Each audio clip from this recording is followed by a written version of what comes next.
আল্লাহ পাকের শুকর আদায় করা, এটা এত বড় একটা গুণ যাকে আল্লাহ রাব্বুল আলামিন কৃতজ্ঞতা স্বীকারকারী অন্তর দিয়েছেন। সে হচ্ছে পৃথিবীর ধনী মানুষ।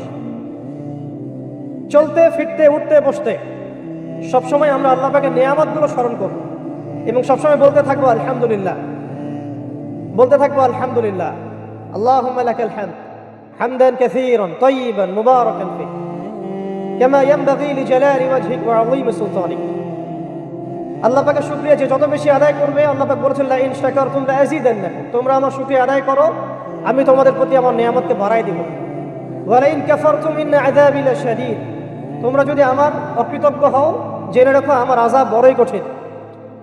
তো উস্তাদগণ লিখেছেন একজন তালেবে ইলমের অবশ্যই শুকর গুজার অন্তর থাকতে হবে। আমাদের উলামায়ে কেরাম করে কথাটা বারবার বলেন যে কলবুন শাকির, শুকর গুজার কৃতজ্ঞতা স্বীকারকারী একটা অন্তর থাকতে হবে। সবসময় চিন্তা করবো আমাকে আল্লাহ কি দিয়েছেন, এটা চিন্তা করবো না আমাকে আল্লাহ কি দেন নাই। আল্লাহ পাক আমাকে সুস্থ রেখেছেন, নিরাপত্তা দিয়েছেন, আমি খাচ্ছি পান করছি, এই যে নিয়ামত আল্লাহ পাকের যে অগণিত নিয়ামত, এটাকে স্মরণ করা এবং সে অনুযায়ী শুকরিয়া আদায় করা। আল্লাহ পাক সবাইকে শুকরিয়া আদায় করার তৌফিক দান করেন। এই যে চারটা ওজিফার কথা বলা হচ্ছে, এটা কিন্তু থানভীর রহমতুল্লাহি আলাইহি তার যে খলিফা ডক্টর আব্দুল হাই মোহাম্মদ আরেফি রহমতুল্লাহি আলাইহি তাকে দিয়েছিলেন, তিনি তার ছাত্রদেরকে দিয়েছিলেন। এটা আপনারা তাসাউফ আত-তাশাদ্দুদ বইয়ের মধ্যে পাবেন। তো দ্বিতীয় এখানে যে বিষয়টা বলা হয়েছে সেটা হলো সবর করা। জ্ঞান অর্জন করতে হলেও সবর করতে হবে, আল্লাহকে পেতে হলেও সবর করতে হবে, দাওয়াত ও তাবলীগেও সফর করতে হবে, জিহাদের মাঠেও সবর করতে হবে। আমাদের ব্যক্তি জীবনে সবর থাকে, পারিবারিক জীবনে সবর, ব্যবসায় সবর, চাকরিতে সবর।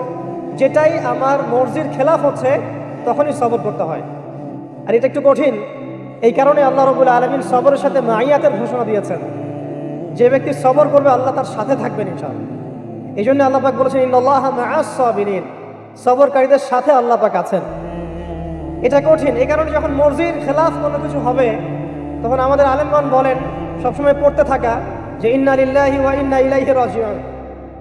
এটা মাইয়াতের সাথে খাস দোয়া নয়, এটা শুধু মৃত্যুর সাথে খাস কোনো দোয়া নয়, এটা যখনই সবরের হালত আসবে তখনই পড়তে হয় ইন্না লিল্লাহি ওয়া ইন্না ইলাইহি রাজিউন।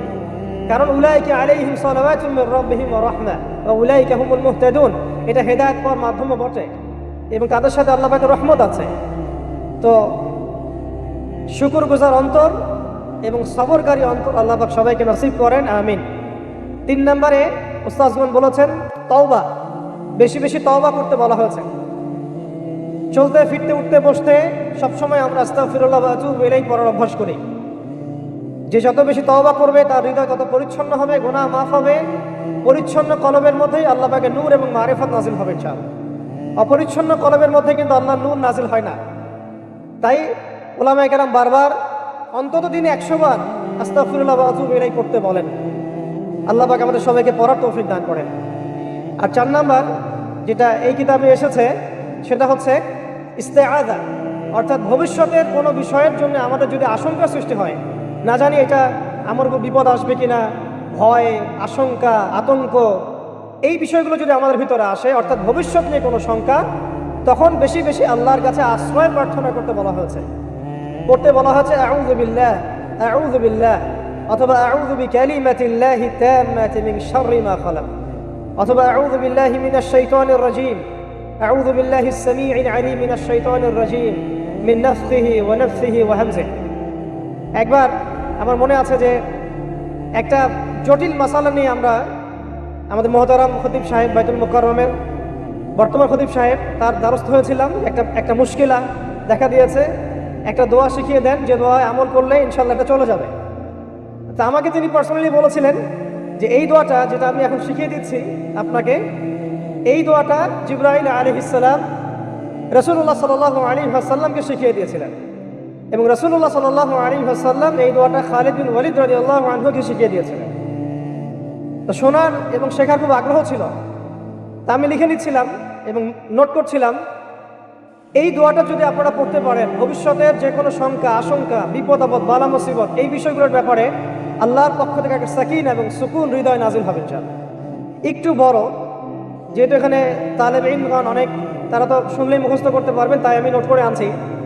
এবং জ্ঞান তো লুকিয়ে রেখেও লাভ নাই, প্রচার করলেই লাভ, আপনারা আমল করলে আমি নাকি পাবো ইনশাআল্লাহ। তো এই দোয়াটা হচ্ছে আউযু বিকালিমাতিল্লাহি তাম্মাতিল্লাতি লা ইউজাবিজুহুন্না বাররুন ওয়ালা ফাজির মিন শাররি মা খালাকা ওয়া যারআ ওয়া বারআ ওয়া মিন শাররি মা ইয়ানজিলু মিনাস সামাই ওয়া মা ইয়া'রুজু ফিহা ওয়া মিন শাররি মা যারআ ফিল আরদি ওয়া মা ইয়াখরুজু মিনহা ওয়া মিন শাররি ফিতানিল লাইলি ওয়ান নাহার ওয়া মিন শাররি তাওয়ারিকিল লাইল ইল্লা তাওয়ারিকান ইয়াতরুকু বিখাইরিন ইয়া রাহমান। এই দোয়াটার উপর আমল করতে থাকেন, দেখেন ভবিষ্যতের আশঙ্কা দূর হয়ে যাবে ইনশাআল্লাহ। আল্লাহ পাক আমাদের সবাইকে 4টা গুণ হাসিল করার তৌফিক দান করেন। এইগুলো লম্বা কথা বলা যায়, আমি সংক্ষিপ্ত করে বললাম যে আল্লাহ পাক আমাদেরকে জীবনের উদ্দেশ্যটাকে ফিক্স করার তৌফিক দান করেন, যে আমরা পৃথিবীতে এসেছি আল্লাহর ইবাদত করতে এবং তার দিন কায়েম করতে। এবং এই মিশনে আমাদের প্রথম দরকার হচ্ছে দ্বীনি ইলম অর্জন করা, এবং এটা একটা লম্বা সিলসিলা, এই ব্যাপারে তাড়াহুড়ো না করা। এবং 3 নাম্বার, বুজুর্গ ওলামায়ে কেরামদের সোহবতে থেকে দ্বীনের জ্ঞান হাসিল করা। এতে করে জ্ঞানের সাথে সাথে আধ্যাত্মিকত্ব হাসিল হবে ইনশাআল্লাহ। আর আধ্যাত্মিকত্ব হাসিল না হলে বাইরের চোখ দিয়ে যদি আমরা দেখি, তাহলে এই বিশ্বটাকে চিনতে, বুঝতে এবং সমাধান বের করতে আমরা বেগ পাবো। এবং কোনো কোনো ক্ষেত্রে আমরা সত্যকে মিথ্যা মনে করতে পারি, মিথ্যাকে সত্য মনে করতে পারি। আল্লাহ পাক আমাদের খিদির আলাইহিস সালামের দৃষ্টিভঙ্গি দান করেন, আমিন।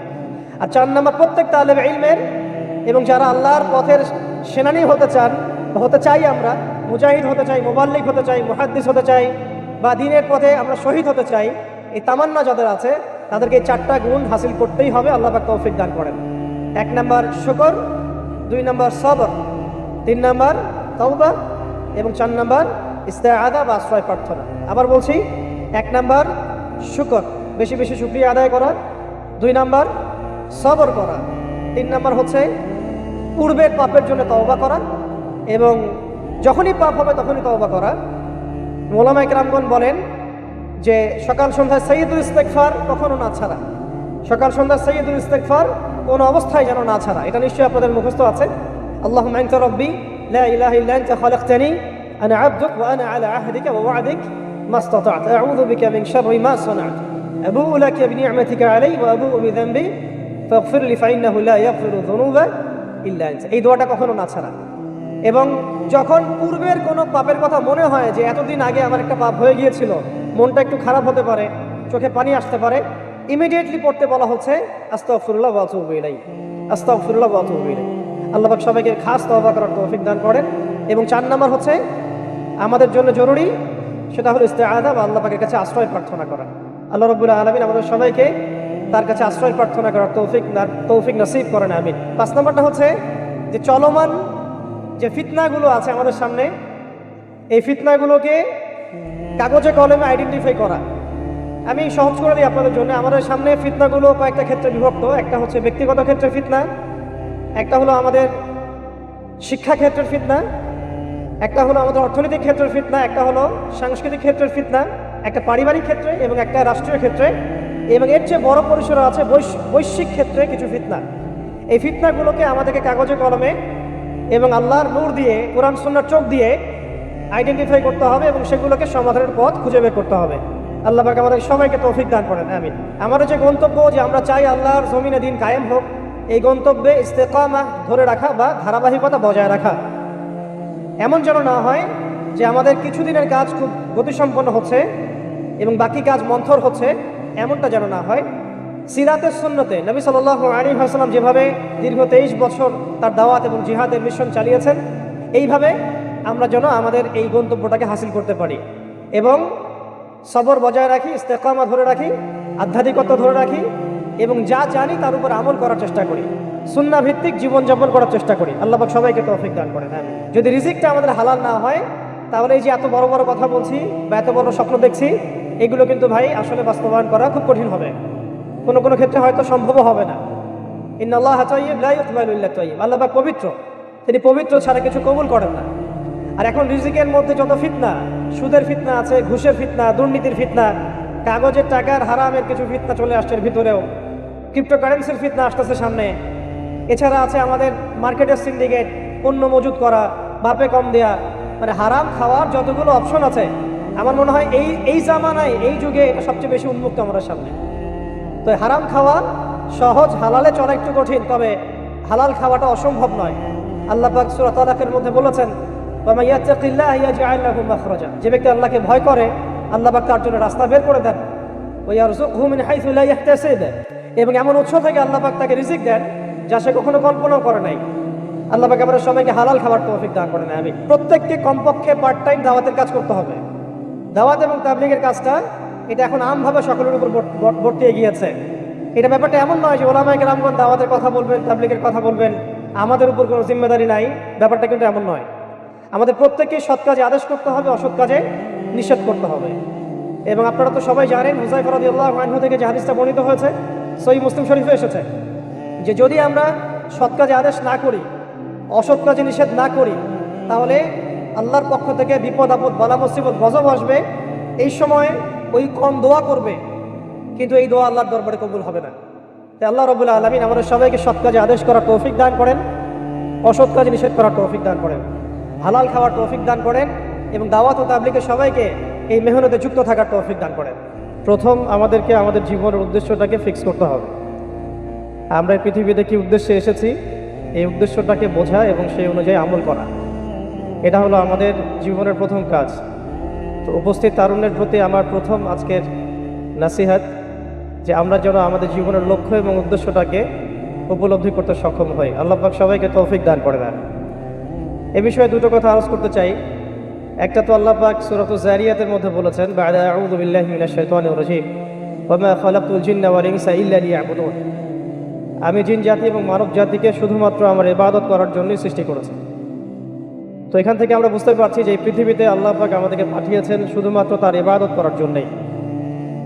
আর এটা আল্লাহ পাকের অনেক বড় দয়া যে আল্লাহ রাব্বুল আলামিন আমাদের ব্যক্তিগত কাজ, অর্থনৈতিক কাজ, আমাদের ব্যবসা বাণিজ্য, পরিবার, স্ত্রী সন্তান, মুআমালাত, মুআশারাত, এগুলোকে ইবাদতের মধ্যে অন্তর্ভুক্ত করেছেন যদি আমরা কয়েকটা শর্ত পূরণ করতে পারি। কাজগুলো যদি আল্লাহ পাকের সন্তুষ্টির জন্য হয় এবং রাসূল সাল্লাল্লাহু আলাইহি ওয়াসাল্লামের তরিকা মোতাবেক হয়, এবং রিজিক যদি হালাল হয়, ইনশাআল্লাহ তাআলা স্ত্রীর মুখে অন্ন তুলে দেওয়াও নেকির কাজ বলে গণ্য হবে ইনশাআল্লাহ। তো এই পৃথিবীতে এসেছি আমরা দুটো উদ্দেশ্য নিয়ে। একটা হলো আল্লাহ রাব্বুল আলামিনের ইবাদত করা, যেমনটা আমরা বললাম, ওয়া মা খালাকুল জিন্না ওয়াল ইনসা ইল্লা লিয়াবুদুন। আরেকটা উদ্দেশ্য আছে আমাদের পৃথিবীতে আসা, সেটা হচ্ছে আল্লাহ রাব্বুল আলামিনের জমিনে আল্লাহ পাকের দ্বীনটাকে কায়েম করা বা বাস্তবায়ন করার চেষ্টা করা। এই ব্যাপারে আল্লাহ পাক আমাদেরকে স্পষ্ট আদেশ দিয়েছেন।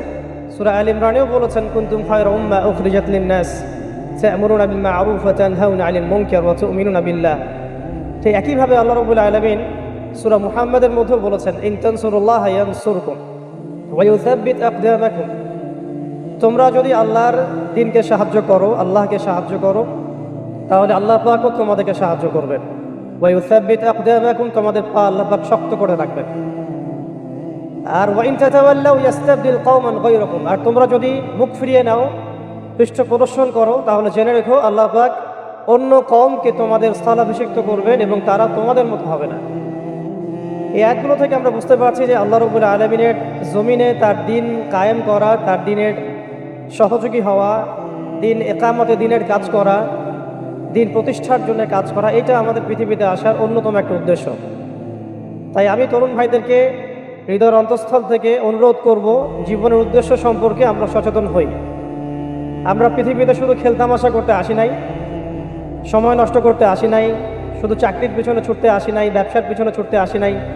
আমাদের এই পৃথিবীতে আসার একটা উদ্দেশ্য আছে, একটা মোটিভ আছে, সেটা হলো নিজে আল্লাহর ইবাদত করব এবং আল্লাহর দ্বীন এর তাবলীগ, দাওয়াত এবং জিহাদে অংশ নিব, যাতে করে আল্লাহর জমিনে আল্লাহর দ্বীন কায়েম হয়। আল্লাহ পাক আমাদের সবাইকে মকবুল কাফেলায় শামিল করেন, আমিন। দ্বিতীয় যে বিষয়টি আমি বলতে চাই সেটা হলো, এই যে মহান একটা মিশন নিয়ে আমরা পৃথিবীতে এসেছি, এটাকে বাস্তবায়ন করতে হলে আমাদেরকে ইলম অর্জন করতে হবে। ইলম অর্জন না করে যদি আমরা কোনো কাজ করতে যাই, সেখানে উপকারের জায়গায় ক্ষতি বেশি হতে পারে। এবং দ্বীনের ইলম একা একা হাসিল করা যায় না, অবশ্যই বরেণ্য এবং মুহাক্কিক উলামায়ে কেরামের সোহবত জরুরি। এই বিষয়টা আমরা অনেকে বুঝতে পারি, অনেকে পারি না। খাস করে যারা জেনারেল ব্যাকগ্রাউন্ড থেকে আমরা উঠে আসছি, অনেকে দেখা যায় দ্বীন আমরা শিখতে চাই ঠিকই, লেখাপড়াও করি, বই পুস্তক পড়ি, অনেকে আরবিও ভালো বলতে পারেন, কিন্তু উলামায়ে কেরামদের সোহবত এবং সান্নিধ্য নেই। এই বিষয়টা এতটা ক্ষতিগ্রস্ত, এতটা ক্ষতির কারণ যে নেক্সট স্রোতে মানুষ ধোঁকা খেতে পারে। এই ইলমের তো দুটো শাখা আছে, একটা দুনিয়াবি জ্ঞান, একটা দ্বীনি জ্ঞান। তো দুনিয়াবি জ্ঞানের জন্য এই বিষয়টাকে আমি শর্ত বলে মনে করছি না, কিন্তু দ্বীনি ইলম অর্জনের জন্য অবশ্যই একজন বরেণ্য মুহাক্কিক উলামায়ে কেরামের সোহবত অবশ্যই জরুরি। এবং দ্বীনি ইলমের বিষয়টা শুধু কিতাবের মধ্যেই সীমাবদ্ধ নয়। কিতাব আমাকে একটা ক্লাসিক্যাল আলেম হওয়ার পর্যায়ে পর্যন্ত নিয়ে যায় ঠিকই, কিন্তু আল্লাহকে চিনতে হলে, আল্লাহকে পেতে হলে, আল্লাহর মারেফত হাসিল করতে হলে একটা আধ্যাত্মিক জ্ঞানের প্রয়োজন আছে। এই জ্ঞানটা আপনি কিতাবের মধ্যে পাবেন না। এটাকে হাসিল করতে হলে অবশ্যই আল্লাহওয়ালা বুজুর্গ মানুষদের সোহবতে আসতে হবে। ঠিক যেমন নবী মূসা আলাইহিস সালামকে আল্লাহ রাব্বুল আলামিন বলেছিলেন, তোমার চেয়েও জ্ঞানী মানুষ পৃথিবীতে আছে। এবং সূরা কাহফে বিস্তারিত ঘটনা আছে, এতটা বলার সময় এখানে নাই, আপনারা পড়ে নিতে পারবেন। মূসা আলাইহিস সালাম যুগ যুগ সফর করেছেন সেই ব্যক্তিকে পাওয়ার জন্যে যাকে আল্লাহ রাব্বুল আলামিন তার পক্ষ থেকে খাস করে জ্ঞান দিয়েছেন। সেই ব্যক্তির নাম খিদর আলাইহিস সালাম। তিনি এমন কিছু দেখছেন খিদর আলাইহিস সালাম, যেটা মূসা আলাইহিস সালাম বুঝতে পারছেন না। মূসা আলাইহিস সালাম নবী হওয়ার পরে বুঝতে পারছিলেন না কেন নৌকা ফুটা করা হচ্ছে, কেনই বা বাচ্চাটা করা হলো, আর কেনই বা দেয়ালকে নির্মাণ করা হলো। খিদর আলাইহিস সালামকে আল্লাহ রাব্বুল আলামিন এমন আধ্যাত্মিক জ্ঞান দিয়েছিলেন, আল্লাহর মারিফত দিয়েছেন, তিনি এমন কিছু দেখতে পাচ্ছেন দূর পর্যন্ত, যেটা মূসা আলাইহিস সালাম বুঝতে পারছেন না। হাদিসের মধ্যে তো এটাও এসেছে, সেদিন যদি মূসা আলাইহিস সালাম এত প্রশ্ন না করতেন তাহলে হয়তো আরো অনেক জ্ঞান জানা যেত, কামা ক্বালা আলাইহিস সালাম। এই কারণে আমি তরুণ প্রজন্মকে নসিহত করতে চাই, দ্বীনি ইলম অর্জন করছি, মাশাআল্লাহ, বই পুস্তক পড়ছি, অনেকে অনেক প্রতিষ্ঠানেও পড়ছেন, তবে অবশ্যই মাথার উপরে মুরব্বী ওলামায়ে কেরামদেরকে রাখতে হবে। এটা ব্যতীত যদি আমরা দ্বীনের কাজ করতে চাই, কথা বলতে চাই, বা দ্বীনের কোনো দাওয়াত তাবলীগ বা বিষয়ে আমরা ফিকির করি, সেখানে আমরা নিজেরাও বিভ্রান্ত হতে পারি, মানুষকে বিভ্রান্ত করতে পারি। তাই এটা হচ্ছে আমার দ্বিতীয় নসিহা আমাদের তরুণ ভাইদের প্রতি। আল্লাহ পাক আমরা সবাইকে বরেণ্য উলামায়ে কেরামদের সোহবত নসিব করেন।